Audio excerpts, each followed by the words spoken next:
mmiliki ni nani? Anayemiliki hizi tuzo ni nani? Ni serikali au ni mtu binafsi? Huyo mtu binafsi anajihusisha na nini? Lazima tujue, ili mwisho wa siku sasa mshindi anayepatikana tujue huyu mshindi ni wa halali. Sio kama mnaelewa vizuri. Kwa hiyo kivyovyote vile kwa sasa hivi hatuwezi kuwa na maneno mengi. Sasa hivi ni kuja kuangalia ni nini ambacho kimeandaliwa kwenye hizi tuzo. That enough. Alafu baadaye ndio tutakuwa, naomba mic hizi zilizopo hapa. Baada ya kilichofanyika ndani ndio tuje sasa tujadiliane, Baba Levo, ulichokiona na kinachoendelea kikoje? Lazima tujue mmiliki wa tuzo ni nani. Kwa nini Baba Levo umekuwa na mashaka hayo? Kwa nini wewe una mashaka haya? Kwa sababu tumekuwa kuna tuzo nyingi zinaletwa ambazo zinakuwa za watu binafsi. Mwisho wa siku mshindi anayepatikana anakuwa ni mshindi wa mifumo. So hatuwezi kukubali kwenye comedy ni sisi tunaingia kwenye biashara ya comedy. Unaandaa show ya comedy, unaweka hela nyingi sana kwenye biashara hii ya comedy. So kivyovyote vile ni lazima tulinde hii sema ambayo sisi tunaamini tunaweza kupata hela. Mimi nimefanya show juzi Mlimani City, nimepata faida mamilioni ya hela. Sasa hiyo ni sema ambayo unapata mamilioni, lazima uilinde. So lazima tuangalie, na kivyovyote vile tuna uhakika tuzo zitaendelea kuwepo na tutahakikisha tuzo zinazotoka zinakuwa za halali. Sawa, moja ya kitu ambacho tumekiona kinafanyika pale mwanzoni ni kwamba zinatengenezwa kategori na washiriki wenyewe. Yaani wachekeshaji wao ndo wanapiga kura kwa ajili ya kuchagua nani atakuwepo kwenye kategori. Hilo nalo vipi? Unaliongeleaje? Mimi nachoamini utaratibu wote ambao unafanyika kwa ajili ya kupata nominees, kwa ajili ya kupata nini, yote inaweza kaa inaenda proper. Shida inakuja ni kwenye kumpata mshindi. Unajua kuwa nominees is not big deal. Big deal ni mshindi ni nani, kapatikanaje, kwa mfumo gani.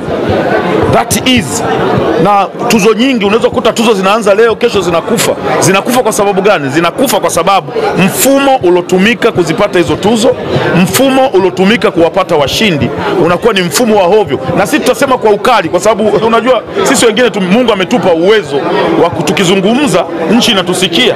Kwa tutaongea kwa ukali sana. Kwani Baba Levo ukisema unatamani ujue muandaji ni nani, wewe alikupa mwaliko ni nani? Na mimi nimepewa mwaliko kutoka Basata. Kwa ina maana kama Basata wanahusika, na maana serikali kwa namna moja au nyingine. Ukiona waziri amepost, tafsiri yake ni kwamba serikali kwa namna moja au nyingine inaweza kaimeka mkono. Serikali, hata mimi naweza nikaandaa 7 media comedy awards au so bana, serikali nikaenda nikaiomba ikaweka mkono kusupport. Kwa serikali huwezi kuizuia isisupport au so bana. Lakini sasa kuna kitu kinachoitwa wanasema conflict of interest. Diamond hawezi kuandaa tuzo za muziki. Wataandaje? Unasikia kama Diamond anaweza kuandaa tuzo za muziki? Maana anaweza kama wasanii ndio. Sasa ndio itakuwaje? You can't. So hapo mic hizi tutakuja kuongea tena kwa pamoja bila wasiwasi wowote. Sisi wengine midomo yetu mipana sana. Na tunaamini tukisema tunasema kwa haki. Usijue kama unanielewa. That enough. Sawa, kitu gani ambacho pia cha msingi Baba Levo unatamani kifanyike kwenye tuzo hizi ambazo pia wewe unatamani ziboreshwe zaidi? Ukishasikia ndani ndio unaweza kusema sasa ni kitu gani waboreshe, ni kitu gani wapunguze. Huwezi kusema waboreshe hivi na hivi na hujajua kama wameshaboresha, utakuwa unafanya utabiri. Mimi sifanyi utabiri. Mimi ninachokitaka, acha twende ndani, tumalize ndani, tutarudi nje kuongea kama familia. Sisi ni familia. Hizi mic huu ni mwaka ngapi niko nazo? Si hizi tu. Zinaongezeka, zingine zinakufa, zingine zinaendelea. Si ziko hizi. Sasa sisi tuangalie kwanza, baada ya hapo tutapata majibu. Tutapata majibu nyewe, tutafutane baada ya kilichofanyika ndani. We are here.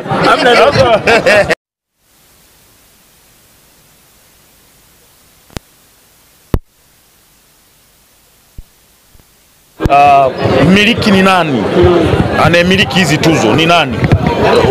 Ni serikali au ni mtu binafsi? Huyo mtu binafsi anajihusisha na nini?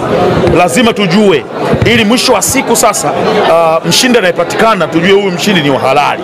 Sio kama mnaelewa vizuri. Kwa hiyo kivyovyote vile kwa sasa hivi hatuwezi kuwa na maneno mengi. Sasa hivi ni kuja kuangalia ni nini ambacho kimeandaliwa kwenye hizi tuzo. That enough. Alafu baadaye ndio tutakuwa, naomba mic hizi zilizopo hapa. Baada ya kilichofanyika ndani ndio tuje sasa tujadiliane, Baba Levo, ulichokiona na kinachoendelea kikoje? Lazima tujue mmiliki wa tuzo ni nani. Baba Levo, umekuwa na mashaka hayo, kwa nini wewe una mashaka haya? Kwa sababu tumekuwa kuna tuzo nyingi zinaletwa ambazo zinakuwa za watu binafsi. Mwisho wa siku mshindi anayepatikana anakuwa ni mshindi wa mifumo, so hatuwezi kukubali. Kwenye comedy ni sisi tunaingia kwenye biashara ya comedy. Unaandaa show ya comedy, unaweka hela nyingi sana kwenye biashara hii ya comedy, so kivyo vyote vile ni lazima tulinde hii sehemu ambayo sisi tunaamini tunaweza kupata hela. Mimi nimefanya show juzi Mlimani City, nimepata faida mamilioni ya hela. Sasa hiyo ni sehemu ambayo unapata mamilioni, lazima uilinde, so lazima tuangalie, na kivyo vyote vile tuna uhakika tuzo zitaendelea kuwepo na tutahakikisha tuzo zinazotoka zinakuwa za halali. Sawa, moja ya kitu ambacho tumekiona kinafanyika pale mwanzoni ni kwamba zinatengenezwa kategori na washiriki wenyewe, yaani wachekeshaji wao ndo wanapiga kura kwa ajili ya kuchagua nani atakayepo kwenye kategori. Hilo nalo vipi, unaliongeleaje?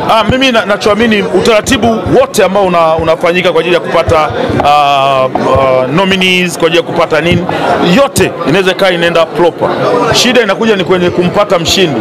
Unajua nominees, kuwa nominees is not big deal. Big deal ni mshindi ni nani, kapatikanaje, kwa mfumo gani. That is, na tuzo nyingi unaweza kukuta tuzo zinaanza leo, kesho zinakufa kwa sababu gani? Zinakufa kwa sababu mfumo ulotumika kuzipata hizo tuzo, mfumo ulotumika kuwapata washindi unakuwa ni mfumo wa hovyo. Na sisi tutasema kwa ukali, kwa sababu unajua sisi wengine Mungu ametupa uwezo wa tukizungumza nchi inatusikia, kwa tutaongea kwa ukali sana. Kwani Baba Levo, ukisema unatamani ujue muandaji ni nani, wewe alikupa mwaliko ni nani? Na mimi nimepewa mwaliko na kutoka BASATA.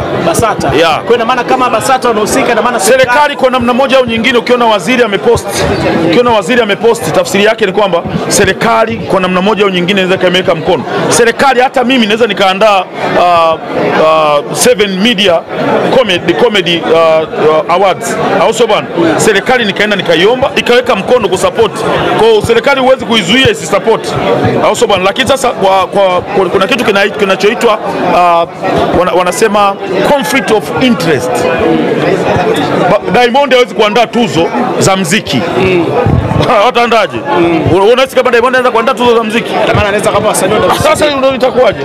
You can't. So baada ya hapo mike hizi tutakuja kuongea tena kwa pamoja bila wasiwasi wowote. Sisi wengine midomo yetu mipana sana, na tunaamini tukisema tunasema kwa haki.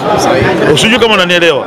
That enough. Sawa, kitu gani ambacho pia cha msingi Baba Levo unatamani kifanyike kwenye tuzo hizi ambazo pia wewe unatamani ziboreshwe zaidi? Ukishasikia ndani ndio unaweza kusema sasa ni kitu gani waboreshe, ni kitu gani wapunguze. Huwezi kusema waboreshe hivi na hivi na hujajua kama wameshaboresha, utakuwa unafanya utabiri. Mimi sifanyi utabiri. Mimi ninachokitaka, acha twende ndani, tumalize ndani, tutarudi nje kuongea kama familia. Sisi ni familia. Hizi mike, huu ni mwaka ngapi niko nazo? Si hizi tu. Zinaongezeka, zingine zinakufa, zingine zinaendelea. Sisi ziko hizi.